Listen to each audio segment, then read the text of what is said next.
네, 이번에는 논술 전형에 대해서 한번 알아보도록 하겠습니다.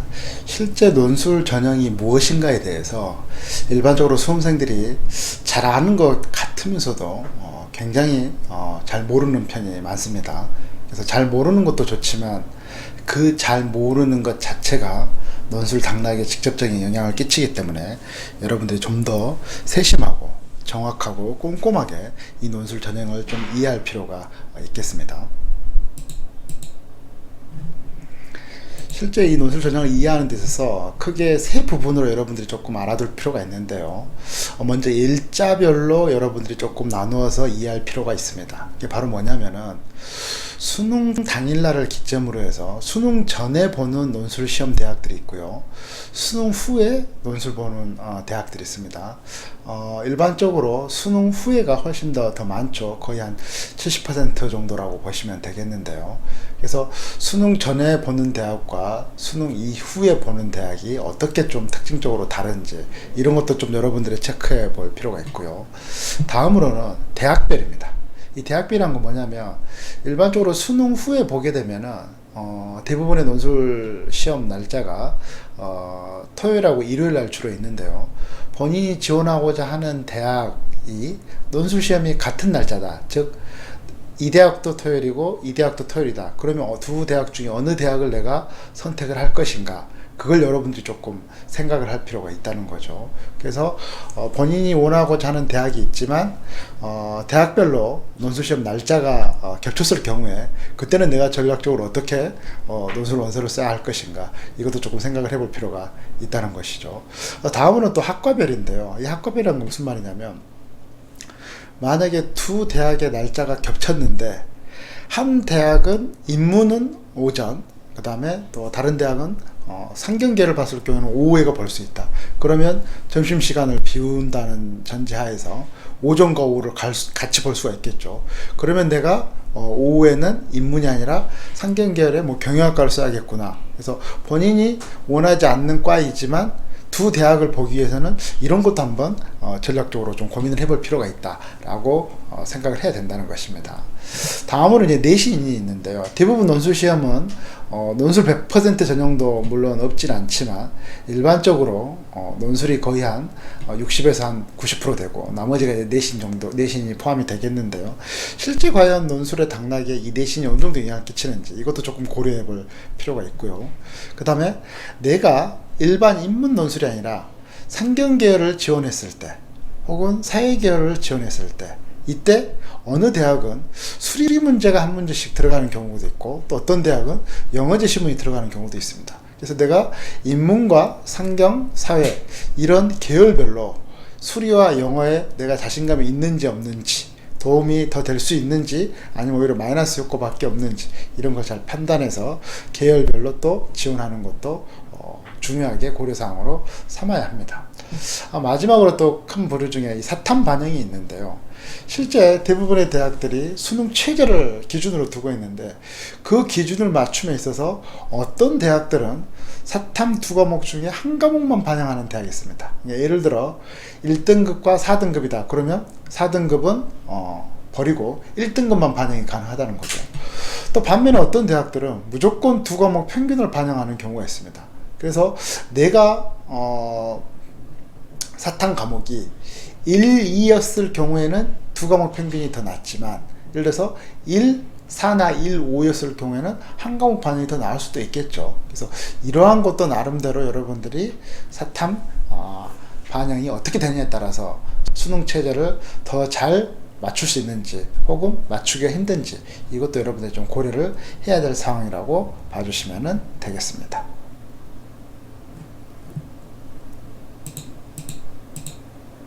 그러면 한번 구체적인 표로 한번 보시겠습니다.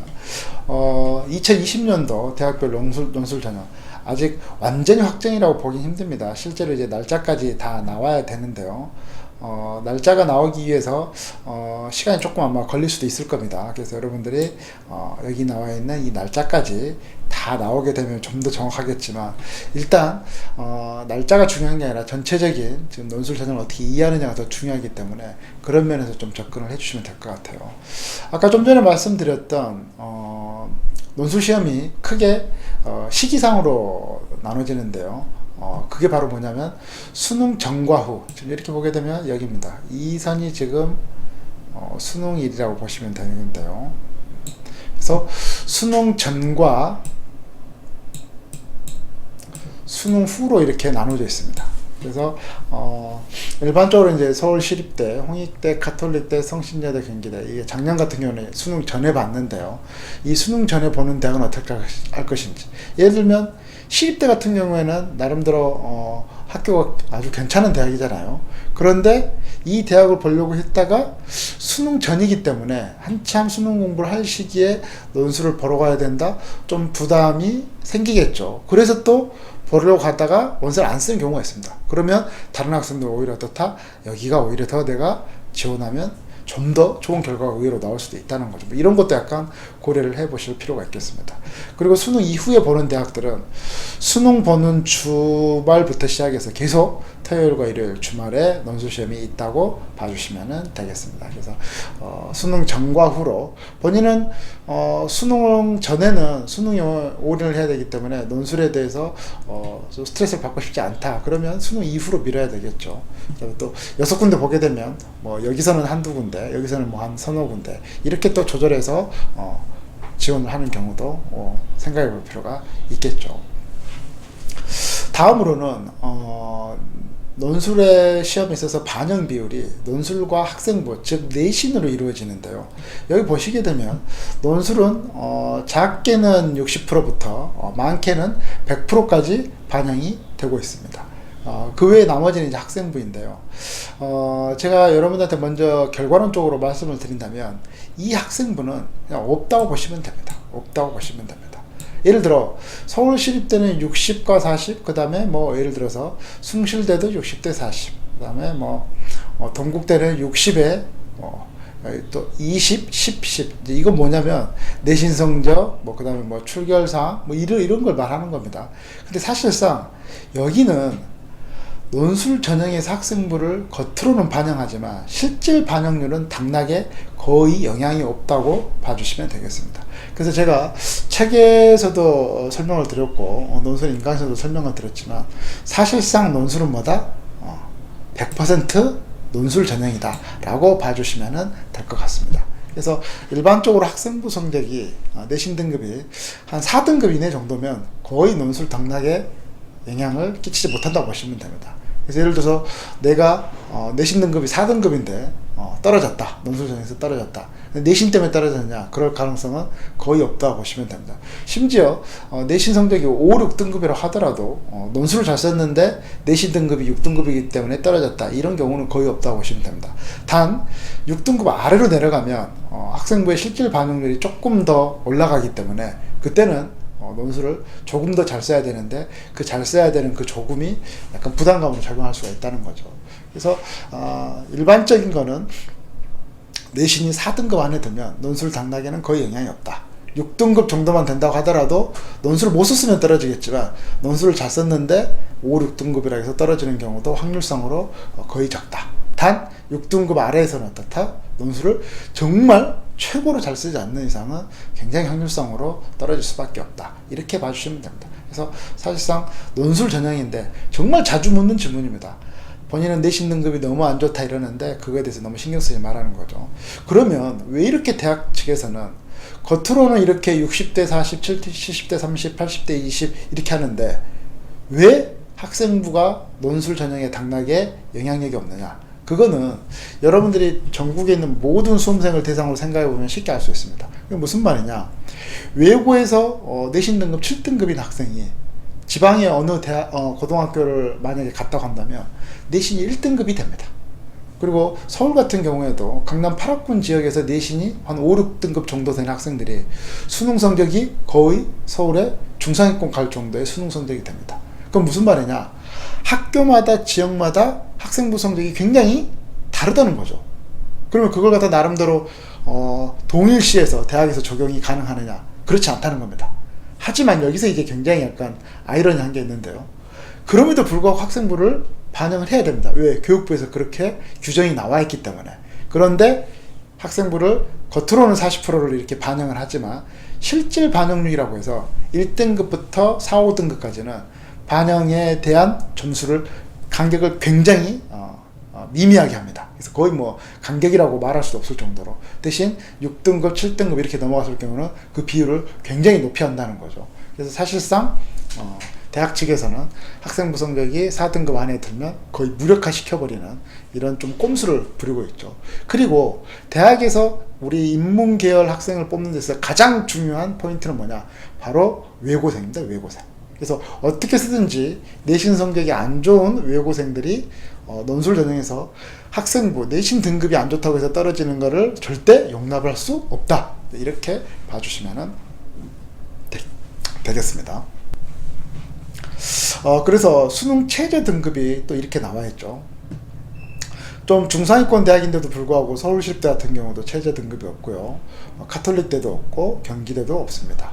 단국대도 없고요. 그 다음에 올해는 또 특이하게 연세대에서 또 최저 등급이 없죠. 그래서 이렇게 보시게 되면은 나름대로 우리가 선호하는 대학들인데도 최저 등급이 없는 경우가 많습니다. 최저 등급이 없으면 당연히 어느 것으로 결정이 되겠어요? 당락이 논술이죠. 그래서 본인이 수능에 대해서 조금 자신이 없다 그러면 최저 등급이 없는 학교를 조금 지원하는 것도 하나의 방법입니다. 그리고 실제로 논술 당락이 있어서 수능 최저가 어느 정도로 중요하냐면, 논술을 못해서 떨어지는 수험생은 그렇게 많지 않습니다. 대부분이 뭐 때문에 떨어지느냐, 수능 체제를 못 맞춰서 떨어지는 경우가 굉장히 많습니다. 일반적으로 적게는 50%에서 많게는 65% 선까지 논술을 못해서 떨어진 게 아니라 수능 체제가 못 맞춰서 떨어지게 되는데, 실제로 여러분들이 이 표에서 각 대학들의 수능 체제를 보시게 되면 사실상 거의 우리가 마트에서 보는 박앤세 혹은 1+1하고 똑같다고 보시면 됩니다. 그러니까 정시에서는 절대 이 논술 전형의 수능 최저 등급으로는 그 대학을 갈 수가 없죠. 그만큼 대학에서는 논술을 잘하는 수험생이 수능을 좀 못했다고 해서 떨어지는 경우를 막기 위해서 여러분들한테 그만큼 배려를 많이 해주고 있다고 보시면 됩니다. 그리고 실제로 수능 체제가 없는 경우에서는 의외로 성적이 나쁘지만 논술을 잘 써서 합격하는 케이스들이 적지 않게 나오고 있습니다.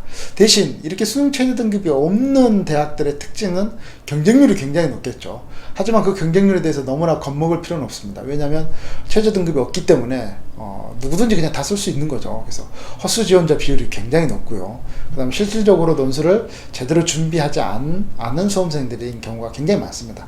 그래서 경쟁률이 높다고 해서 논술로 합격하기 힘드냐, 꼭 그렇지만 않다라고 봐주시면 되겠고요.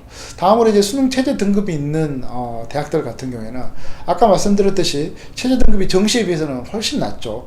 그런데도 또 논술 잘하는데 이 최저 등급마저도 또 못 맞출까봐 대학에서는 뭐까지 또 추가적으로 여러분들한테 옵션을 주고 있으니까 바로 사회탐구, 사탐 반영이 있습니다. 그래서 어느 대학은 한 과목 반영하는 대학이 있고요. 또 어느 대학들은 이렇게 두 과목을 이렇게 평균으로 반영하는 대학들도 있습니다. 그래서 본인 수능 체제를 맞추기 힘든데 그나마 사탐에서 한 과목은 좀 잘 나온다 그랬을 경우에는 사탐을 한 과목 반영하는 대학으로 여러분들이 지원을 해주시면 좀 더 체제를 잘 맞출 수가 있겠죠. 그래서 이런 것도 내가 논술을 6군데에서 지원할 때 어느 대학에서 어떤 식으로 나름대로 내가 옵션을 활용을 하는 게 낫겠다, 그렇게 보시면 됩니다.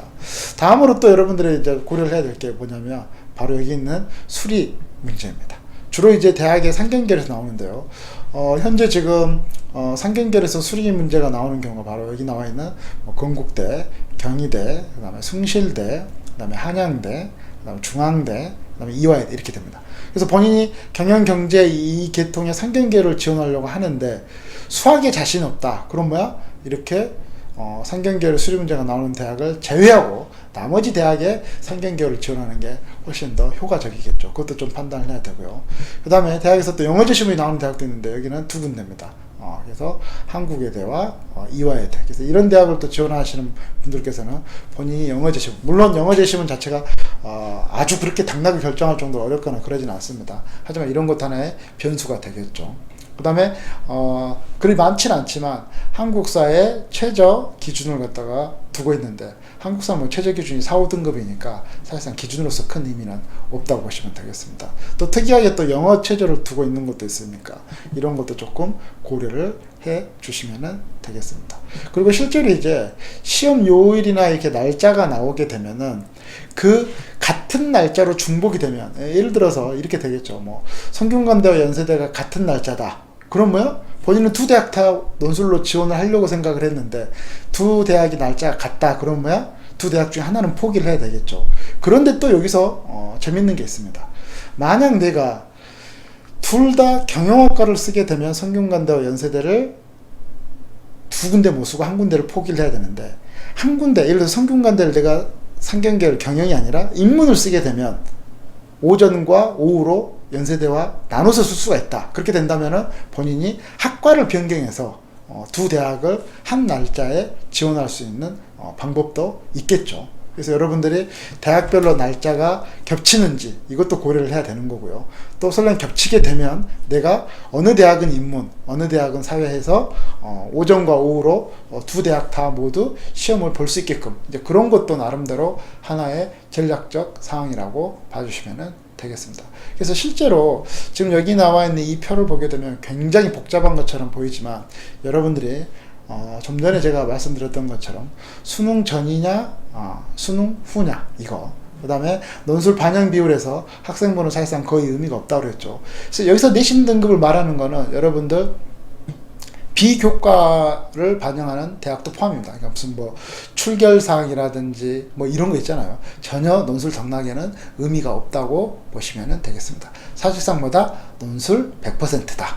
그리고 내신 등급은 4등급 이내만 들면 전혀 당락에 영향을 끼치지 않는다라고 봐주시면 되겠죠. 그 다음에 수능 최저 등급이 좀 본인이 낮다. 그러면은 등급을 맞추기가 힘들다. 그러면 아예 수능 최저가 없는 경우를 좀 고려해 볼 필요도 있다. 수능 최저가 없는 경우에는 경쟁률이 높지만 허수 지원자가 너무나 많기 때문에 경쟁률에 크게 민감할 필요는 없다.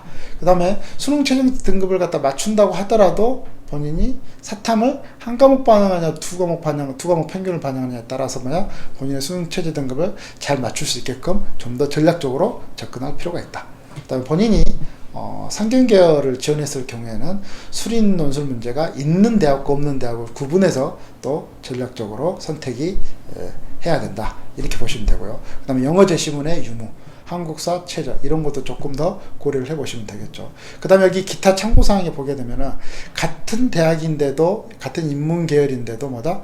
학과, 여기서 말하는 학과는 그 학교에서 굉장히 중요하다고 생각하는 최상의 학과겠죠. 그런 학과들은, 몇몇 학과들은 뭐다? 일반적인 최저 등급보다 좀 더 차별화돼서 더 높은 경우도 있으니까 그런 학과도 조금 더 고려해 볼 필요가 있겠습니다. 그래서 여러분들이 이 표를 나름대로 꼼꼼히 잘 이해해서 본인이 9월 달에 모의고사 끝나고 나서 바로 여러분들 지원하게 되는 논술 전용 원서 접수할 때 잘 고려해서 세세하게 적용하여 선택하게 되면 좀 더 합격 가능성을 높일 수 있는 형태가 될 수 있겠습니다. 네, 이번 강의는 여기까지입니다.